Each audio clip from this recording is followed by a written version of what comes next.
তেসরা ডিসেম্বর 1984।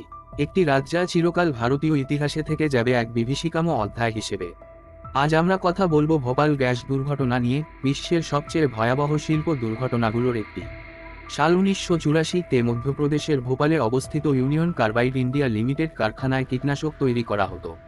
এই কারখানায় ব্যবহার করা হতো মিথাইল আইসোসায়ানেট অর্থাৎ MIC, যা একটি অত্যন্ত বিষাক্ত রাসায়নিক।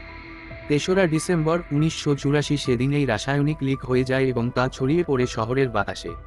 গভীর রাতে, যখন শহরের অধিকাংশ মানুষ ঘুমে আচ্ছন্ন, তখন কারখানা থেকে প্রায় 40 টন MIC গ্যাস নির্গত হয় এবং তা বাতাসের সঙ্গে মিশে ছড়িয়ে পড়ে আশেপাশের এলাকায়। মানুষ বুঝতেও পারেননি তারা ঘুমের মধ্যেই মৃত্যুর দিকে এগিয়ে যাচ্ছেন। যখন বুঝতে পারেন তখন অনেক দেরি হয়ে গেছে।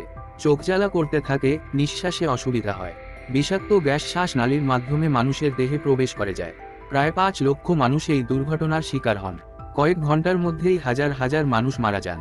পুলিশ থেকে প্রশাসন কারণ খুঁজতে খুঁজতেই শহরের বহু মানুষ মৃত্যুর কোলে ঢলে পড়েন।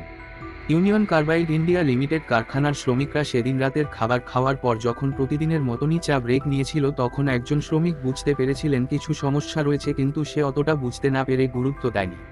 এরপর কারখানার শ্রমিকরা সহ শহরের অসংখ্য মানুষ মারা যান। এই ঘটনার পরও অসংখ্য মানুষ শ্বাসকষ্ট, চোখ জ্বালা এবং অন্ধত্বে ভুগতে থাকেন। এই গ্যাসের প্রভাব পরবর্তী প্রজন্মেও দেখা গেছে, জন্মগত ত্রুটি এবং দীর্ঘস্থায়ী রোগের আকারে। এই দুর্ঘটনার জন্য দায়ী প্রতিষ্ঠান ইউনিয়ন কার্বাইড এবং সেই সময় তৎকালীন CEO ওয়ারেন অ্যান্ডারসনকে করা হয়, কারণ তিনি চাইলে এই দুর্ঘটনা এড়াতে পারতেন। তবে সঠিক বিচার এখনও অনেকের কাছে অধরা, তাই ঠিক করে এখনও বলা যাচ্ছে না যে এই ভয়াবহ দুর্ঘটনায় কারা আসলেই দায়ী। ক্ষতিগ্রস্তরা দীর্ঘদিন ধরে ন্যায়বিচারের জন্য লড়াই আজও চালিয়ে যাচ্ছেন।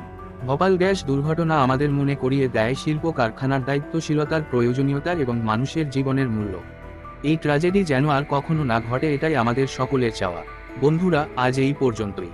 ভিডিওটি ভালো লাগলে প্রোফাইলটিকে অবশ্যই ফলো করুন, আর ইউটিউব চ্যানেল থেকে দেখে থাকলে প্লিজ চ্যানেলটিকে সাবস্ক্রাইব করুন। এছাড়া লাইক, শেয়ার ও কমেন্ট করে আপনার মতামত জানাবেন। আবার দেখা হবে নতুন কোনো বিষয় নিয়ে। ধন্যবাদ।